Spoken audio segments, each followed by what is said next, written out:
Ok, on est C'est bon, dessus. on y va. On y va. C'est bon. Bonjour, donc bienvenue pour votre quart d'heure. La gestion, l'animation, ça fait un peu beaucoup. Bienvenue pour votre quart d'heure nécessaire de libération émotionnelle. Aujourd'hui, on va vous parler de procrastiner ou cet art de toujours tout remettre au lendemain. Et avant toute chose, je vais laisser la main à Natacha qui va faire une petite présentation de la régulation. Bonjour. Je ne sais plus très bien ce que je devrais dire en fait. Attends, je vais regarder, je vais noter. Je sens bien que en fait, c'est pas top. Peut-être je devrais faire une truc là, tu sais, pour voir ce qui se passe dans mon corps, mais non, je vais d'abord chercher mes notes.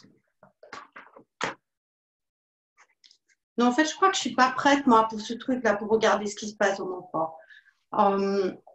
Je vais passer la main à quelqu'un d'autre, on verra ça plus tard. Natacha, tu ne serais pas en train de remettre à plus tard des fois? Comment ça? Non, non, pas du tout. Non, en fait, c'est que je ne suis pas prête. Je ne suis pas prête. Je suis pas prête. Non. D'accord. Mais peut-être vous pouvez me donner des astuces quand même. Eh bien justement, on va voir un petit peu là, pendant ces quelques minutes qu'on passe ensemble, cet art de toujours tout remettre au lendemain ou à plus tard. Comment on peut le détecter et surtout, comment on peut agir avec la régulation émotionnelle pour essayer d'améliorer ça? À vous les filles. Moi, j'ai un client qui procrastinait depuis 1 an le fait d'appeler le réparateur pour son Velux.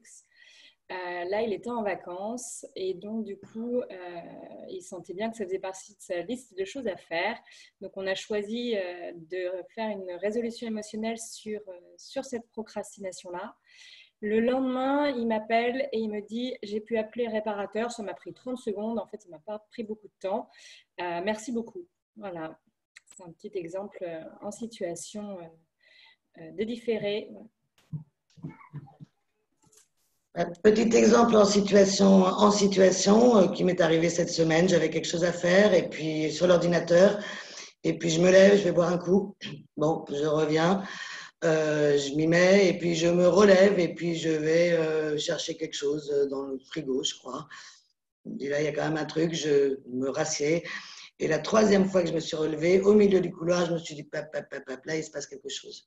Donc, parfois, la procrastination, vraiment sur le moment, on ne s'en rend pas compte. C'est quand on s'est rendu compte que ça fait 2-3 fois qu'on est en train d'éviter qu'on peut le choper en situation. Parce qu'en fait, souvent, ce qu'on peut identifier, le facteur principal qui déclenche la procrastination, en fait, souvent, c'est l'anxiété. La peur d'avoir à faire quelque chose ou la peur de ne pas être à la hauteur de quelque chose. Et en fait, ce qu'on voit bien dans vos exemples-là, c'est que la procrastination, c'est une stratégie d'évitement, en fait, pour faire autre chose que la source anxieuse qui est en train de se manifester, quoi. Et parfois, on ne se rend pas compte que c'est de l'anxiété. On ne la sent pas, l'anxiété. Justement, on procrastine pour éviter que ces sensations désagréables arrivent, quoi. Donc, repérer les situations de procrastination, ça aide quand on n'arrive pas à repérer les sensations directement. Ça permet de ne pas se confronter à l'échec. Moi, par exemple, ça fait 1 an que je procrastine le fait qu'il faut que je trouve un boulot en salariat pour compléter mon activité en libéral. Je ne l'ai toujours pas fait.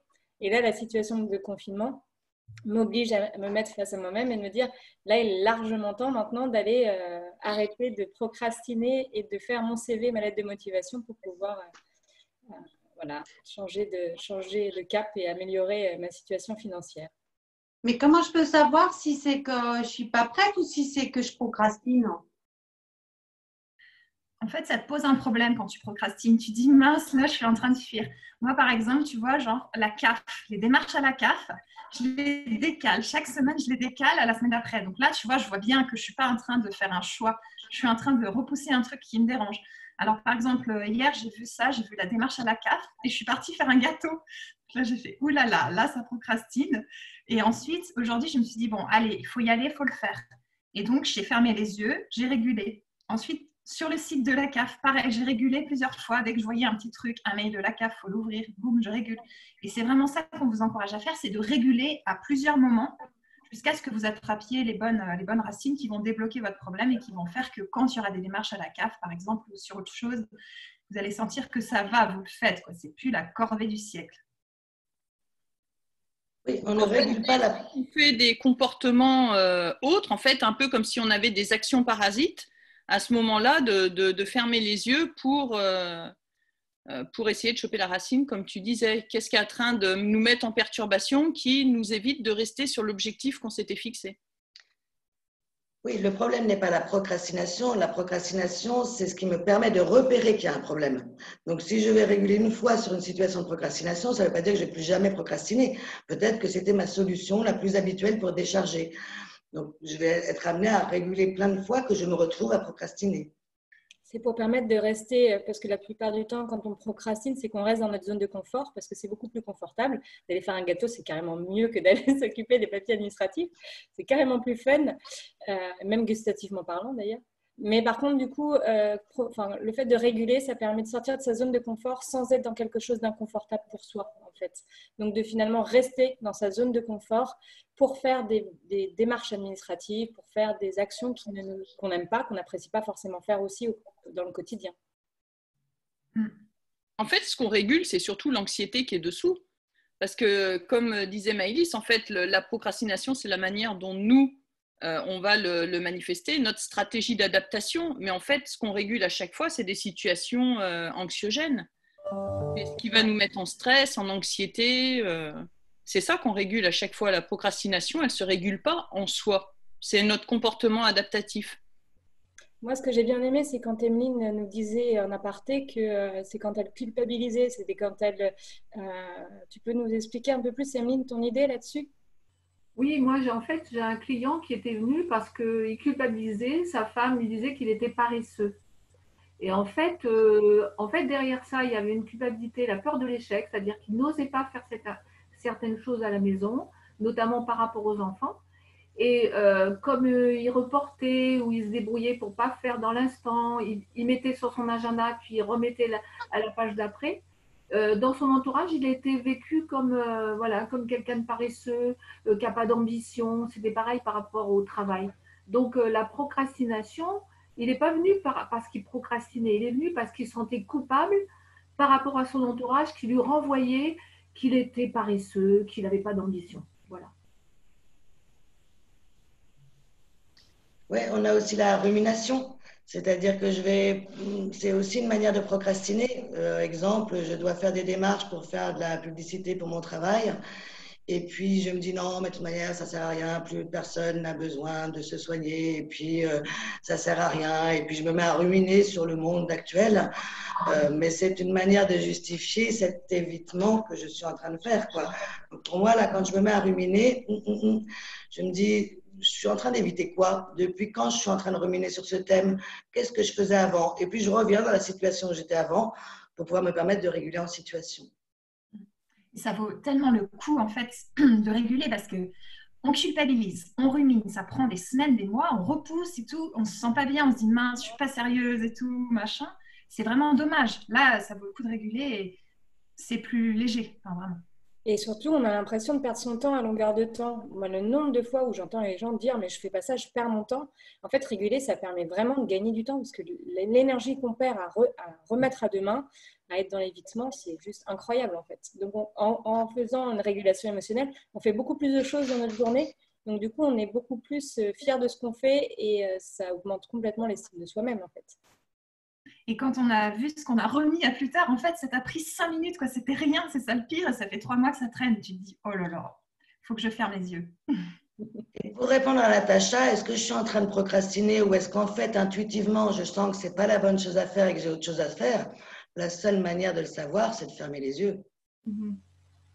Et s'il ne se passe rien à l'intérieur, c'est que c'est OK, c'est que c'était une intuition, que ce n'était pas le moment de faire ça.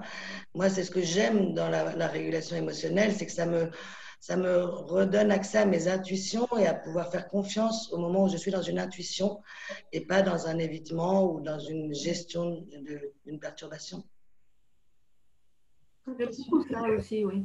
J'aime beaucoup ça parce qu'en fait, quand je procrastine, j'évite et je vais vers le plaisir plus facilement. Donc, est-ce que je suis en train d'éviter parce que justement, je ne veux pas me confronter à l'URSSAF ou aux impôts, etc. Bon, là, c'est évident. Hein. Mais dans des situations moins évidentes, est-ce que c'est que le plaisir ou la perte de sens que j'ai dans une situation, elle va être éclairée par le fait que je ferme les yeux? Mais non, c'est OK dans mon corps. J'ai envie plutôt d'écrire une chanson plutôt que d'aller faire les courses là maintenant et j'irai après, par exemple. Ça permet de danser avec la vie. Moi, depuis que je fais des régulations, j'ai l'impression de danser constamment avec la vie. C'est beau. Natacha? Oui. Alors, avec tout ce que vous m'avez dit là, moi, je pense que maintenant, si je suis de nouveau perdue parce que je ne sais pas trop ce que je dois faire, ben, là, si je ne me sens pas bien et que je me dis, ah non, je ne vais pas regarder dans mon corps, peut-être que c'est parce que j'ai un peu peur d'aller voir ce qui se passe dans mon corps et que j'ose pas y aller. Alors, je vais faire ce qu'a dit Maëlys. À tout hasard, je ferme les yeux et j'observe et je vois. Là, je vois bien que j'ai des toutes petites sensations. Il n'y a pas grand-chose, mais il y a bien quelque chose. J'ai quelque chose ici, là. C'est très léger. Et j'ai des fourmis dans le bout des doigts. Je laisse évoluer ça. La salive qui vient dans la bouche. Je laisse faire. Je laisse faire.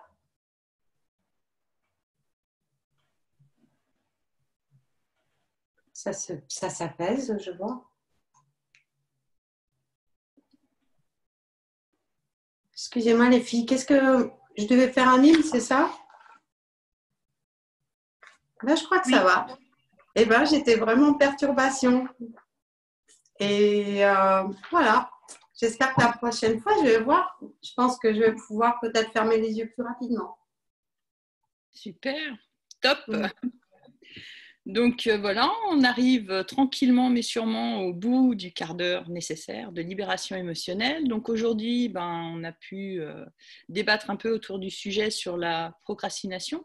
On a pu voir que en fait, ça pouvait être une stratégie d'évitement, voire un comportement adaptatif plutôt à des situations anxiogènes ou cette espèce de perfectionnisme qu'on peut avoir et qu'on retrouve souvent dans la procrastination au travail, entre parenthèses. C'est qu'on veut tellement bien faire qu'en fait, on ne fait jamais ou on se met la barre très très haut et du coup, on procrastine dans un truc et du coup, on n'avance pas.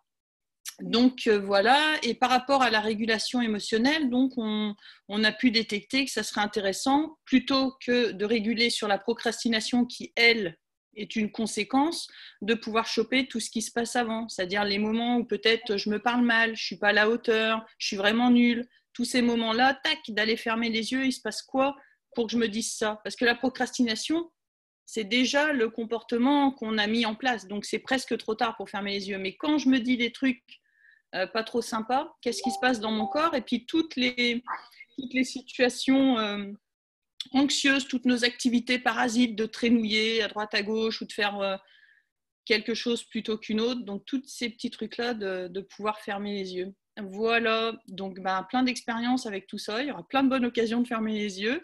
Et puis sinon, on se retrouve demain pour là voir un petit peu la régulation et dans les choix, en quoi ça nous aide à faire des choix et donc à ne plus procrastiner. Ce sera un peu la continuité. Voilà, c'était les drôles de dames de la régulation pour ce quart d'heure absolument génial. Merci les filles, à bientôt. Au revoir.